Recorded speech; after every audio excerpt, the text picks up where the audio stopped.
چار چیزیں ایسی ہیں جس شخص کے اندر پائی جائیں وہ خالص اور پکا منافق ہے۔ اذا تمنا خانہ، جب اس کے پاس امانت رکھی جائے خیانت کرے۔ تو منافق خائن ہوتا ہے، جب بھی امانت رکھی جائے وہ خیانت کرتا ہے۔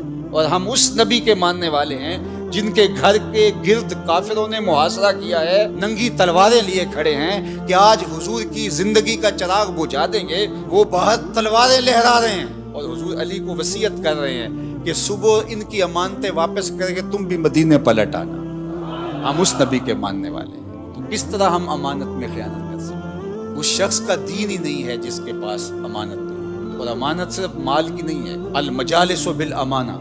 اگر کسی مجلس میں کوئی ایسی بات ہوئی ہے تو وہ مجلس تک رہنی چاہیے، باہر اس کو مشتہر نہ کیا جائے، بلکہ تم سے کوئی شخص بات کرے اور بات کرتے ہوئے دائیں بائیں دیکھے تو اس کا مطلب یہ ہے کہ وہ ڈر رہا ہے کہ کوئی اور نہ سن لے، تو اس بات کو بھی آپ امانت کے طور پہ اپنے پاس رکھنے کے پابند ہیں، اس لیے کہ اس نے آپ پر اعتماد کیا اور اس نے آپ کو بتائی اور آپ نے اس کی تشہیر کر دی، تو پھر یہ بدترین صورتحال ہے۔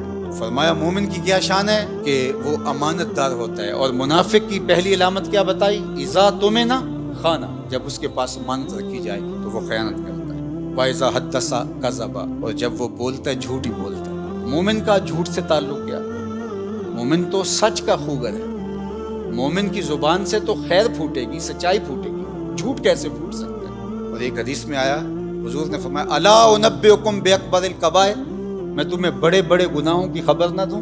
جو بڑے گناہ ہیں ان میں بھی جو بڑے ہیں ان کی خبر نہ دوں؟ تو صحابہ نے کہا کیوں نہیں حضور؟ ارشاد فرمایا، تو آقا کریم نے فرمایا الاشراک باللہ، اللہ کے ساتھ کسی کو شریک ٹھہرانا۔ پھر ارشاد فرمایا وعقوق الوالدین، والدین کی نافرمانی کرنا، وجلس وکانا متکئا۔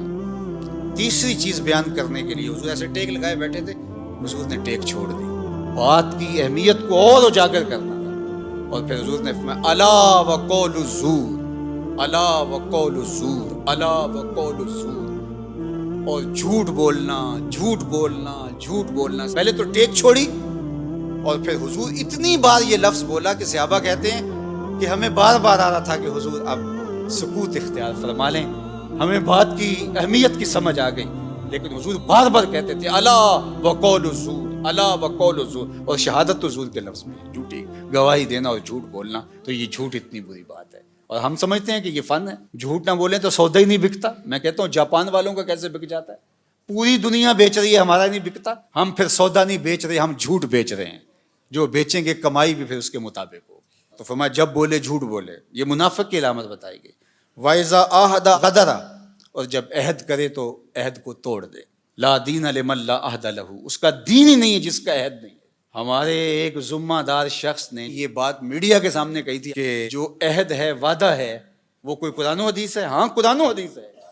لا دین لمن لا عہد لہ، جس کے پاس عہد کی پاسداری نہیں، اس کے پاس دین ہی نہیں ہے۔ اللہ اکبر، یہ دین ہے ہمارا۔ وَإِذَا خَاصَمَ فَجَرَ، اور فرمایا کہ جب وہ کسی سے لڑتا ہے، جھگڑا ہو جاتا ہے، کسی سے الجھاؤ بن جاتا ہے تو گالیاں بکنا شروع کر دیتا ہے۔